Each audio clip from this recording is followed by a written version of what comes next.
All right, we're back talking about the general form of a linear equation. To be honest, I don't know when anybody ever uses this form of a linear equation, but I want you to recognize that this is a line when you see it. So the general equation, or the general form, is ax plus by equals plus c equals 0. This is the general form. We can see that both x and y are linear in terms of they have a power of 1. And that's sort of the giveaway that this is a line. So we want to find the slope, the y-intercept, and the x-intercept of the line with the equation 3x minus 4y plus 12 equals 0. Now this is going to give us a little bit of practice in the things that we did previously in the graphs of equations section where we found x and y intercepts.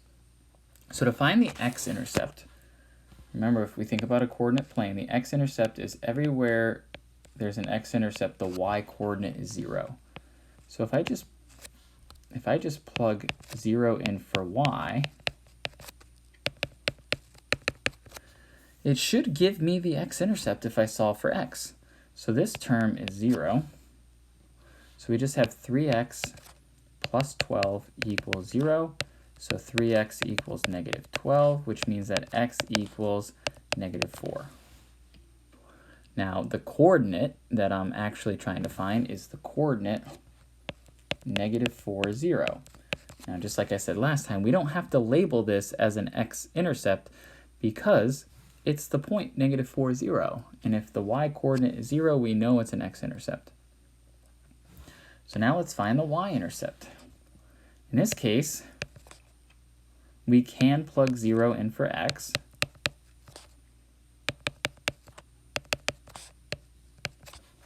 So that means that 4y equals 12. So y equals 3. And so the y-intercept is 0, 3.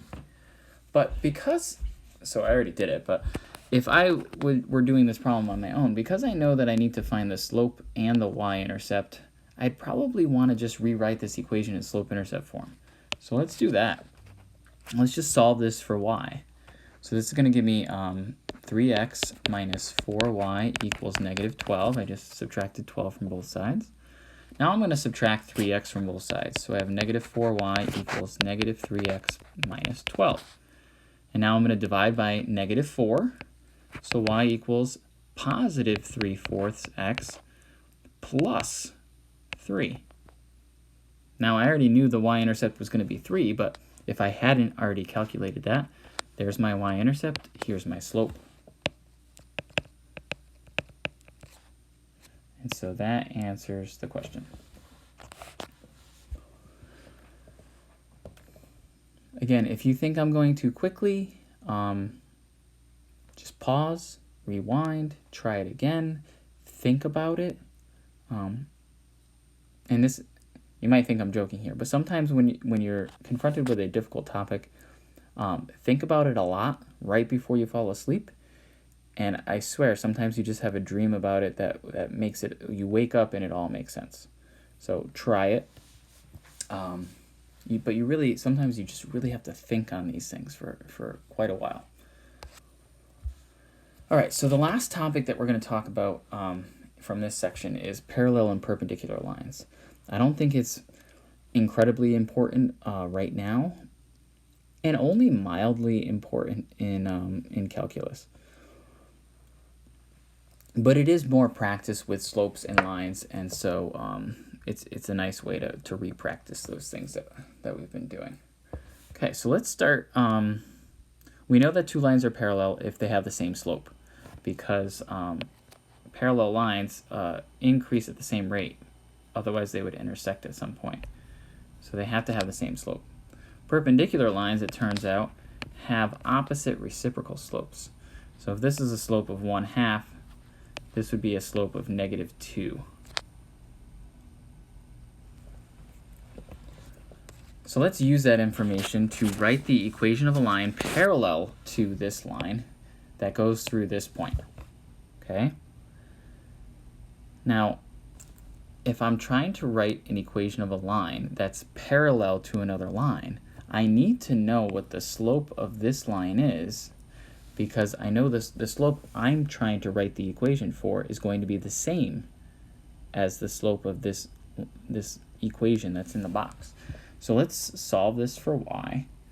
So 4y equals negative 3x plus 7, and y equals negative 3/4 x plus 7/4. But we really don't even care about this number. We just care about this number. So the slope of the line that I'm trying to write is going to be the same as this slope, so it's going to be negative 3/4. The point that I'm concerned with is the point 2, negative 3. And since I have a slope and a point, I'm actually going to use point-slope form. And then from there, I'm going to go into slope-intercept form. Now I know some of you like to do the old y equals negative 3/4 x plus b. Then you like to substitute in x and y and solve for b. And if that's what you're comfortable with, that's fine. That's perfectly fine. I just think I can do this in less steps if I use point-slope form. So y plus 3, it's y minus the negative 3 here, equals negative 3/4 times x minus 2. So then y equals negative 3/4 x. I distribute this, so this is going to be plus 6/4, which is 3/2, minus another 3, which I'm going to write, I'm subtracting the 3 over here. I'm going to write the 3 as negative 6/2.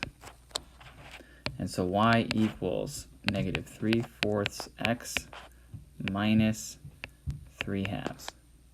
Now if we had done it the other way, this way up here, we would have gotten negative 3 equals negative 3/4 times 2 plus b. So that would have given me negative 3/2 here. I'm going to add that to the other side. So this is negative 6/2. We're doing the same work anyway. Plus 3/2 plus 3/2. That's going to give me negative 3/2 over here is b.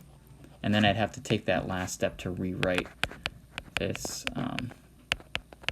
this equation here. So either way, we're going to get this line. So now we're going to go through the same process, except now we want perpendicular. We don't have to do as much work because we already figured out the slope of the line is negative 3/4. So that means the slope of a perpendicular line would be the opposite reciprocal. Opposite meaning instead of negative, it's positive, and reciprocal meaning instead of 3/4, it's 4/3. But it's the same point. So I can use point slope again. Y plus 3 equals 4/3 times x minus 2. So y plus 3 equals 4/3 x minus 8/3. So 3 is actually 9/3. So I'm going to subtract another 9/3.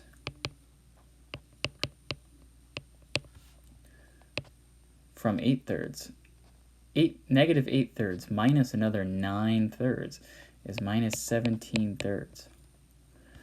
And for some people, their initial reaction is that these y-intercepts should be the same, but there's really no reason to think that.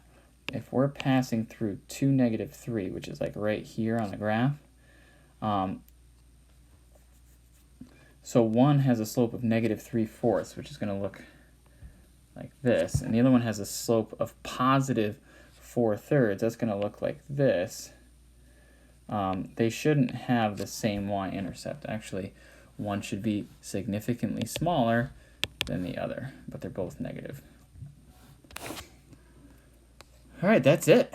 All right, I will see you in the next series. So this is still part of week 1. This is the second group of lectures for week 1. And then the third group of lectures will be on functions, and that should all be posted by the end of this week. And so I'm going to try to stay 1 week ahead of all of you. The benefit here is at the second half of the course. I've already recorded videos for the second half of the course because I was teaching when we went into quarantine.